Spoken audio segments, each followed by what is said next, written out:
Good morning, bakers. It's 6:09, well, 6:10 in the morning, and I'm getting ready to bake my first loaf of the day. So I wanted to show you what I do now to get my loaf in the oven. So I've just taken this out of the fridge. It's very cold. And so I removed my little shower cap.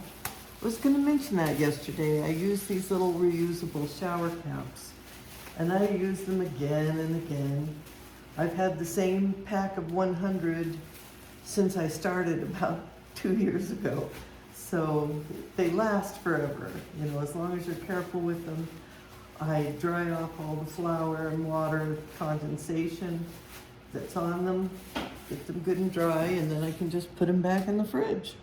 So I take my sheet of parchment paper. I do have the silicone slings, but I haven't started using them. I wanted to use up the rest of this parchment paper first. So I put it on top. I just turn it over very quickly and easily. Pull it off. Now see how tiny that loaf looks. That's much smaller than when I put it in. So don't expect it to rise. It's not gonna rise. The next thing I do, I have my safety razor. It's dull on one side and sharp on the other. And these are just, to me, they're the perfect things to score your bread with. Now, you put it in at an almost straight up and down angle. You pull it through deeply and make a curve like a half moon. And then if you want to make any little decorations, you just make little tiny cuts.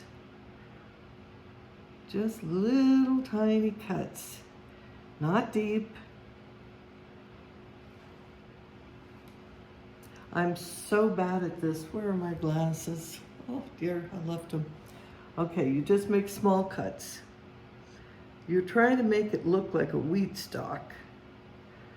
Mine never do. I'm not as artistic as some, and I need my glasses really bad.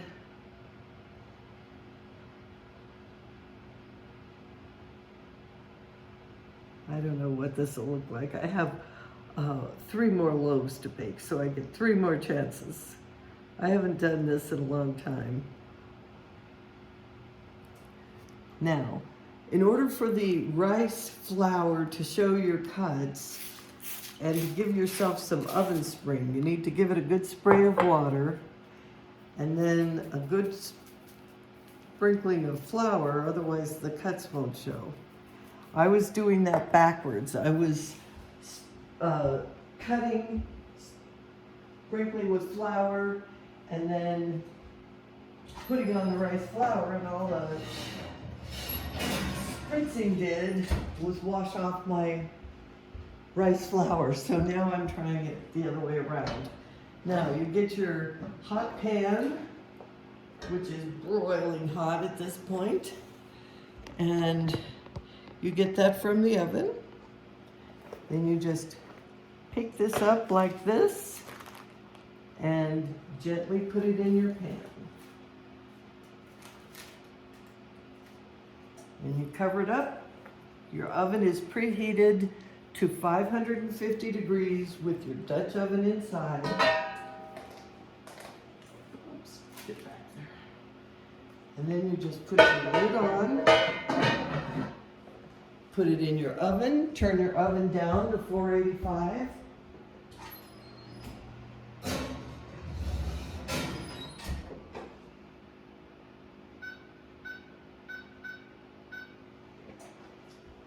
And set your timer for 20 minutes. That's all there is to it. At 20 minutes, we're going to go ahead and take the lid off and turn the oven down to 465 and give it another, I don't know, maybe 15 to 18 minutes. It depends on how dark you like your bread. So that's all there is. once we do that, we're ready to rock and roll. So as you can see, I don't have a cameraman. My husband's not willing to get up at this hour and help me with bread. So right now it's at 485 for 20 minutes, and I'll come back in 20 minutes and show you what it looks like when I uncover it. Hopefully we have oven spring. All right.